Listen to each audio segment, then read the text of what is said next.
د اندیش بابا کوروداني نوم سو روحي حمزه به وته ها روحي حمزه جی د نیاګانو د نمونه داسې کنه چې دا مثلا روحي ابزا روحي حمزه شوی په دې دغه په هر حال د په مخ کې خو به د دې مور او د دې نورو مشرانو او موږ نو ورته مغز مامي په مامي باندې په کلی کې مشهور او مامي صحیح ها صحیح شو دغه خبره روغه ده خدا د توې مچ د اندي صاحب خويندو کې یو ګلشن بیبي وا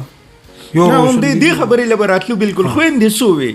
د اندي صاحب خپل خويندې درې وي یو روشن بیبي وا یو ګلشن بیبي وا او بلم یو هغه پات شو په ټي وي باندې هغه ورکوالي کې ها لکه درې خويندې ورونه د بابا ورونه سو ورور نو خلک د پلار یو زوی او د دې پلار نوم عمر خان بابا ها او پلار به په خپل باندې څه کار کو ته دونه سن سیاد دغه زمیداری او دغه به کو نو بس په خپل پټي کې به کار کارونده کوله او دغه تاسو تمام مخ کې وی کنه چې ویل د دنیا پنډه را په سر کړو وراغو ته چوکي کې ناستو به راته چې اندیشه دغه کمر اذان دل تنه خرسيږي زم چې دا اغل تکي دغه ته وسم تو پوښوکتا دا نه دغه دنیا د خبره تاسو د اندیش بابا پاک لکوي ک د دې د پلار پاک لوي د پلار بل کداغه کو کنه اندیش بور سروم لکم په دکان کې بناستو سبزی به خرصول نو چې دوه وته وي هغه به مایارونه چې سره وړل بیا سبزی مبزی به نو هغه به خرصول به د ګوړې کاروبار شروع کو اوس به راځو موږ د دویمه خبرې لا چې د دې مړی نکله وشو مزار مبارک چرته دی دی خو د هغه په خوا کې دغه تر څنګه ورکوټ رالوي شو نو دی به د هغه د هغه ډېری پوی نه د ډېری پښتونولۍ نه د هغې نه به ډېر فیضیاب شوی هم وي دا راته وایي زبیر صاحب چې د دې څو کتابونه د نظم او څو د نثر چاپ د نظم کتاب خو دغه دی د پیمانه د غزل یو په افغان د نظمونو دا به مونږ ته زبیر صاحب وایي ځکه چې شایخ صاحب داسې حساب کتاب و چې دی د خپل بې غورۍ یا د ناراستۍ په وجه باندې دی د خپل مصروفیت په وجه د روستم ډېر موده بیمار شو دا وجه وه خو لکه دغه دلچسپي و دغه به یې نه ساته چې زما د یو کتاب چاپ شي ځکه چې د هغه به دا خبره وه چې زه کلام ولیکم په اخبار کې راشي په رساله کې راشي بس دغه ډېره ده نو زه په وخت باندې خپل څه نه چاپ کړی البته د افسانې هم لیکلي دي د افسانې دا هغه وخت په اخبارونو کې بانګ حرم کې یا نورو داسې کم زړې رسالې هغې کې به چاپ کېدې بانګ حرم دا هغه وخت یو مشهور اخبار که نه او جی او د چې کومه شاعري کړې ده نو هغه شاعري به په اخبار رساله کې چاپ کېده خو کتابي شکل یې ول نه دی ورکړی بیا داسې واقع وشوه چې کله باچا خان بابا وفات شو نو هغه سره د ډېره زیاته مینه وه بالکل وه دا هغه مینه ما په دې باندې یو مرثیه هم لیکلو چې داسې یو مهربان چې رخصتېږي دا ژوندون خو ډېر د راحت په شان تنګېږي داسې دغه نو د دې د وفات نیټه 8 مارچ د 8 مارچ ماښامې مې نه هېرېږي که نه نو د شاعري د باچا خان بابا سره چې د مینه وه هغه کله وفات شو دی ورسره جلال آباد ته هم تلو هلته په هغه جنازه کې شرکت کړو بیا چې راغی نو بیا د هغه په غم کې د دومره مرثیې دومره شعرونه دومره دغه کې ولیکل چې د هغې د جنازې سره جلال آباد ته هم تللی و د باچا خان د جنازې سره جلال آباد ته هم تلو نو بیا چې راغی د هغې په تلین باندې بلا کې یو شعرونه ولیکل نو د هغې نه بیا فخر افغان په نوم باندې یو کتاب چاپ کړ هغه د فخر افغان په نوم باندې کتاب سره داسې کې نظمونه پاغي کې نظمونه د بابا نظمونه د بابا نظمونه دی پاغي کې بابا باندې مرثیه ټایپ مونږ ته کتیم دی پکې ټپیم دی پکې نظمونه دی پکې خټول په بابا باندې هغه کې داسې بل څه دغه نشته دي خلک مطلب چې یو د نظمونو کتاب دی د فخر افغان په نوم باندې او هغه کې د باچا خان بابا متعلق نظمونه دي بل دا چې کله باچا خان بابا باندې دلته قیادت رسالې والا یو نمبر استو کوشش کو نو هغه کې مهدی باچا د باچا خان په حواله باندې چې کوم مرثي کم دغه وغیرہ غون کړو نو بیا د ډاکټر اسرار صاحب ته ویل چې را قیادت والا غ نمبر نه چاپ کړي نو ته مهرباني وکړه پیسې ورلور کو هغه مواد تر واخله او موږ لیدل تر ورو موږ د ولسی ادبي ټولنې طرف نه په خپل چاپ کو نو دې شو ډاکټر اسرار صاحب شو محمد اقبال شو نو دا هغه ولسی ادبي ټولنې طرف نه ته دا کام د زړه درازه یو کتاب چاپ کو چې هغه د باچا خان په حواله باندې ټول مرسي دي پاغي کې د سین بیبي دا پاغي کې د حمزه بابا دا پاغي کې د کلندر صاحب پاغي کې خو چاپ باچا خان بابا باندې څه لیکل کړی دي مرسي لیکل دا پتلین باندې نو هغه راغونډي کړی دي لکه دا کتاب اندیش بابا چاپ کړی دا کتاب نوم څه دی ته دا کام د زړه درازه ته د کام د زړه درزه په دې کې لکه د مختلفو کسانو شاعري د مرسي دي کوم چې په باچا خان پاک لباندې لیکل شوی دي او دا کتاب د انوم چې کوم دیم د خپل نظم یو دغه دی ژوندې به ته د کام د زړه درزه د خپل د نظم یو مصره ده دا خبره سیدنو لکه یو فخر افغان شو یو تر قام د زړه درزه او بل کتاب د بل چې کوم دیم بیا د هغې د تلین نه پس ما چې دغه کمپوزینګ په نثر کې چې کوم دی نو څه چاپو نثر کې داسې د لکه کتاب نثر کې د افسانې لیکلي دي چې تاسو ته ما وویل یو درې افسانې لیکلي دي ښه او د دې نه علاوه چې کوم دی نو په مختلفو کتابونو باندې دا پلیپونه نه دا سیزونه خو به دا خو به ډېر لیکل شوي خو لکه مطلب چې د نثر ځان له یو کتاب نه نشته نه دا خبره صحیح ده اوس دا راته ووایي چې دا پیمانه د غزل دا ولا بیا تا چاپ کړله دا بیا چې کله د ما ته خپله ډایري حواله کړې وه نو هغه ډایري بیا د هغې د تلین نه پس تقریبا یو کال نیم موږ هغه دغه چې کوم دی نو د لکه دغه کتاب د چاپ دپاره ما ته ډېرو خلکو ویلو چې دا مونږ چاپ کوو یونیورسټي بوک ایجنسي والا راته ویلو چې ته مونږ له دغه کتاب راوړه زه به تاله د هغې څه کتابونه هم درکړم او دا به زه خپل طرفه چاپ کړم دغه شانتې دغه ډېرو خلکو د نومونه خو زه نه اخلم چې چا ما ته د هغې دپاره ویلو خو د لور وی چې یاره اندیش صاحب څه غریب نو څه دغه نو د هغه خپلې پیسې خپل دغه شتي دا کتاب ورله زه چاپ کړم پیمانه د غزل په هغه ټایم کې هغې په خپله خرچه وکړه واحده بیګم او دغه کتاب مونږ چاپ کړه پیمانه د غزل بیا د هغې نه پس د هغې دویم ایډیشن چې کوم دی نو لکه خرچه یې په د بابا لور وکړله لور یې کړی دا بیا دویم ایډیشن چې کوم دی نو هغه اماراتو کې څه ملګري دي هغې هم چاپ کړی دی د دې دوه ایډیشنه چاپ شوي دي او د فخر افغان خو تقریبا څه 15 ایډیشنه چاپ شوي دي په آخره کې بیا ما راغونډ کړو په هغې کې مې د چې کوم سری جنډې په حواله نظمونه یا داسې یو نظم و چې هغه ما ته په یو جلسه کې اورېدلو په بیګم نسیم باندې نو دا هغه نظمونه مې پکې شامل کړو چې بیبي ته چغه ته آواز ته ننګونام د وطن پتا سلام د وطن داسې که نه چې خدای خدمتګارۍ سره کم تړلي نظمونه لکه ستاسو مطلب دا دی چې د بابا په خپل ژوند باندې د نثر کم کتاب چاپ کړی نه دی افسانې لیکلي دي خو هغه مختلفو رسالو کې چاپ شوي دي او د نظم یې دوه کتابونه چاپ دي د په ژوند باندې چې یو ته د قام د زړه درزه په هغې کې د مختلفو خلکو افسانې د مختلفو خلکو مرثیې راټولې کړي چې د باچا خان بابا په عقل باندې لیکلې وي او بل یې داسې چل کړی دی چې د فخر افغان په نوم د خپل نظمونو یو کتاب چاپ دی او بیا د هغه د بابا د مړینې نه پس یعنی پسمرګي کتاب چې کوم دی نو پیمانه د غزل چې غټ او مزیدار کتاب دی ښایسته کتاب دی هغه ولا تاسو حضرت زبیر صاحب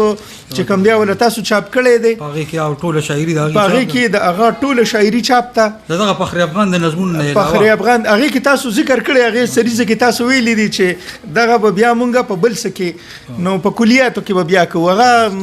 مونږ د یو نظره مې تیر شوي دي نو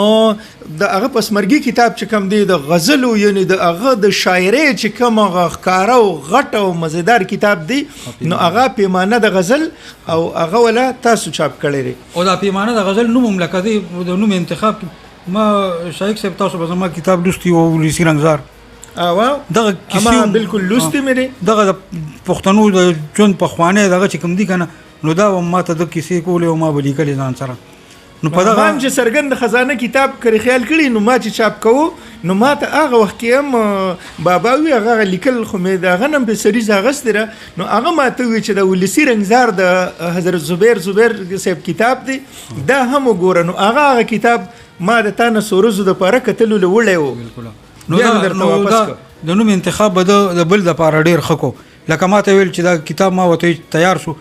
مل نوم ورلسه کېږدم نو 2-3 ورځې په سوچونه کول به راته چې ولسی رنگزار ولکې ولسی رنگزار ما دغه په خوخه باندې دغه کتاب او د دې د کتاب د نوم د چاپ اوس د خبرې لرازم چې د کتاب د نوم بیا دغه پیمانه د غزل نو دې نو مخکې چې کم دین او ساحل صاحب موږ به ناموس رساله چاپ کوله نو هغه لپاره یو اشتهار را لېږلو او هغه کې سبل نومو هغه ټایم کې خو زمانه هیر دي خواندې صاحب هغه نوم پورې لکه هغه نو خوښ شي بیا داسې وه چې ما رسالې کتي نو د صاحب شاه دي او ساحل صاحب دی په دکان کې یو اجلاس کېده نو په هغې کې ویل صاحب شاه د اندیش صاحب د کتاب دپاره پیمانه د غزل نوم خوښ کړی دی پکار دی چې دا ولکې ښودي دا خبره چا وکړه دا په هغه رودات کې ما لوستې وه نه مطلب یې چې دا پیمانه د غزل مشوره د صاحب شاه صابر صاحب د صاحب شاه صابر لکه په رودات کې لیکلي وو که نه چې صاحب شاه صابر د اندیش صاحب د کتاب دپاره د پیمانه د غزل نوم خوښ کړ تجویز کا نو که دغه ورلکې ښودي شي نو ښه به خدا خو چېرته د هغې مخکنی اجلاس و نو دا زما نظره تېر شوي نو ما چې دغه وکړو نو ما ویل راشو موږ دغه د صاحب شاه صابر هغه نوم چې کوم دی نو د دې نه بل غوره نوم شته یې نه نو پیمانه د غزل نوم مې ورلکې ښودو او دغه کتاب هم چاپ کا او 2 ایډیشن یې تر اوسه پورې شوي دي او 2 ایډیشن یې چاپ شي او د فخر افغان چې کوم دی نو تقریبا 15 ایډیشن چاپ شي اکمل صاحب هم چاپ کړي دي بیا اخیری چې کوم دی نو 15 ایډیشن یې ما چاپ کړي دي او په هغې کې مې ورله هغه د خدای خدمتګار سره تړلې چې کوم نظمونه دي یا په سره جانډه باندې دي یا په بیگم نسیم باندې دي یا په ولی خان باندې دي نو هغه مې پکې ولې شامل کړي خاجي اوس حضرت زبیر صاحب دا راته وایي چې د دې د مړینې طرف ته راځو چې د دې مړینه د شمس القمر اندیش بابا د مړینه په کم کال کې وشوه دا دی په کال 2015 کې چې کوم دی نو ډیر بیمارو د جمی دا ورځې د جنوري فروری دسمبر دغه کې په دغه کې ډیر بیمار شو خو په دې مارچ کې په ډومبنو ورځو کې د ډېر تکلیف خو ورته و دا خو هغه ټي بي مو کمزورتیا او تقریبا 15 کاله 4 کاله دا د پکټ تیر کړی دي دی بهر وتی راوتی نشو بالکل زما بور سره دغه کې د په دغه دوران کې بور سره زما لید کاته کې په د خاکسار کې به چې کم دینو د دی په بیٹک کې به کې ناستو او واقعي غرض کې بدته د زړه تکلیف او د ټي بي د بیماری چې کم ننو لکه دا خو د دی مخکنه لکه د الکوانی بیماری وکنه اخو الحمدلله بیا سم شوی و خو بیا دا و چې بیا خو یو تنهایی ښکارم بل دا چې حالاتو دغه بیماری هم تنګ کړو نو د مارچ په ډومبنو ورځو کې په دغه ورځو کې ما ته ویل چې زما دا یو سترګه او یو دغه چې کوم دی نو داسې د پالج اټیک مونته کې ما ته ښکارېدو په دغه کې چې کوم دی نو دی بیا دغه شوی دی وفات شوی دی پېښور ته یې وړو په 8 مارچ باندې د وفات نیټه ده 8 مارچ 2015 اتم مارچ 2015 کال چې کوم دی د مړینې نیټه لکه په پېښور هسپتال کې دی خپل روح وبخه او اوس دا راته وایي چې د دې جنازه چې کوم ده نو هغه په مایارو کې شوی و او په مایارو لویه مقبره کې د باباجي بابا د مقبرې سره دغه د قبر د هغې د مزار نه لږ فاصله باندې دی مزار دی کم باباجي بابا تاسو یاد په مایارو کې چې کوم مشهور باباجي بابا دی هغه نوم زما باباجي بابا ورته وایي او بالکل دغلته کې جومات هم دی او دغه هم دی د هغې سره خوا کې د دې مزار دی د بوکیانو دا ټول د چې کوم پلار مور نیکه د هغې په هغه پلارانې مقبره کې چې کوم دی نو دی قبر دی زبیر صاحب عرب خانه جی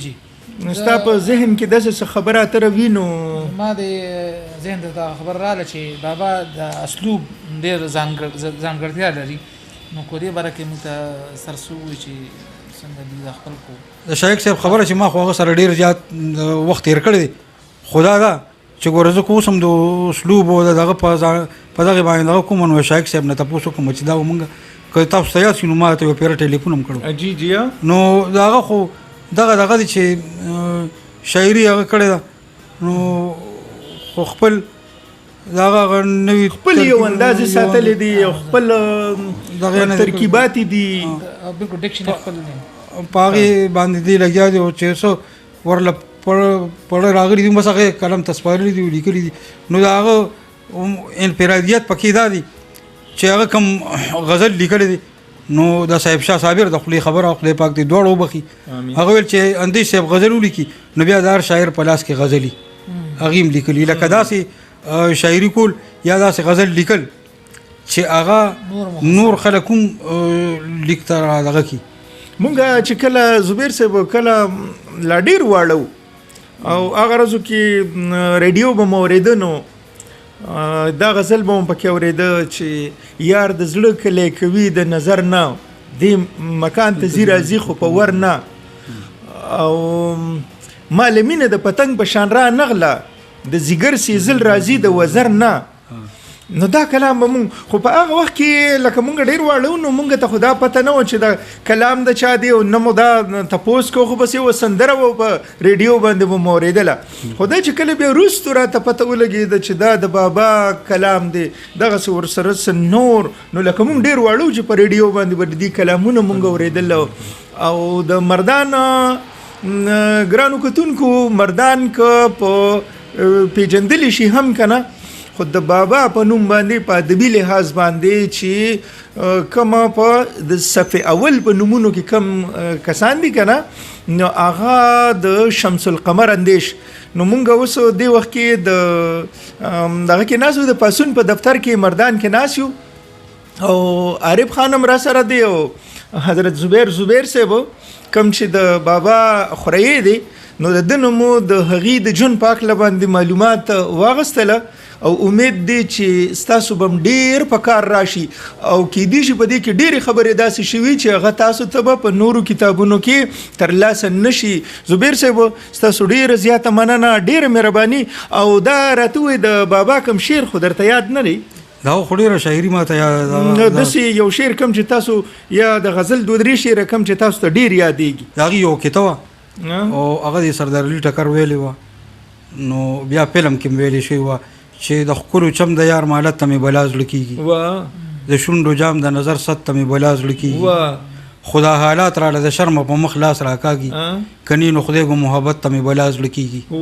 د بابا د ښاغلي اندیش شمس القمر د ژوند په هکله باندې مونږه مزیدار معلومات تاسو ته مخې ته راوړل امید دی چې خوښ څه چې په کار به مو ډېر راشي اوس د تاسو نه زه ساجد شایق